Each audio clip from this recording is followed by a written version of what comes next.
بسم اللہ الرحمن الرحیم۔ آج کا دینی پیغام خوف اور فکر والے ہی کامیاب ہونے والے ہیں۔ عن ابی ہریرہ رضی اللہ عنہ قال قال رسول اللہ صلی اللہ علیہ وسلم من خاف ادلج ومن ادلج بلغ المنزل الا ان سلعۃ اللہ غالیہ الا ان سلعۃ اللہ الجنہ۔ حضرت ابو ہریرہ رضی اللہ عنہ سے روایت ہے کہ رسول اکرم صلی اللہ علیہ وسلم نے ارشاد فرمایا کہ جو شخص ڈرتا ہے وہ شروع رات میں چل دیتا ہے، اور جو شروع رات میں چل دیتا ہے وہ عافیت کے ساتھ اپنی منزل پر پہنچ جاتا ہے۔ یاد رکھو اللہ کا سودا سستا نہیں، بہت مہنگا اور بہت قیمتی ہے۔ یاد رکھو اللہ کا وہ سودا جنت ہے۔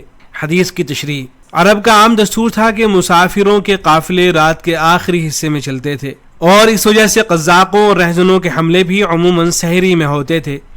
اس کا قدرتی نتیجہ یہ تھا کہ جس مسافر یا جس قافلے کو رہزنوں کے حملے کا خوف ہوا کرتا تھا وہ بجائے آخر رات کے شروع رات میں چل دیتا تھا، اور اس تدبیر سے بحفاظت و عافیت اپنی منزل پر پہنچ جاتا۔ رسول اکرم صلی اللہ علیہ وسلم نے اس مثال سے سمجھایا کہ جس طرح رہزنوں کے حملے سے ڈرنے والے مسافر اپنے آرام اور اپنی نیند کو قربان کر کے چل دیتے ہیں، اسی طرح انجام کا فکر رکھنے والے اور دوزخ سے ڈرنے والے مسافر آخرت کو چاہیے کہ وہ اپنی منزل یعنی جنت تک پہنچنے کے لیے اپنی راحتوں، لذتوں اور خواہشوں کو قربان کرے اور منزل مقصود کی طرف تیز گامی سے چلے۔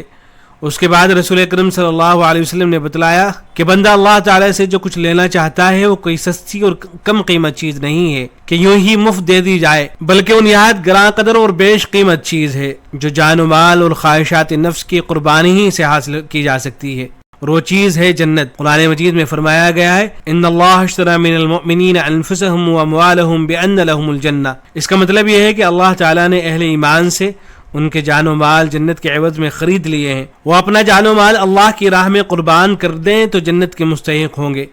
گویا جنت وہ سودا ہے جس کی قیمت بندوں کا جان اور مال ہے۔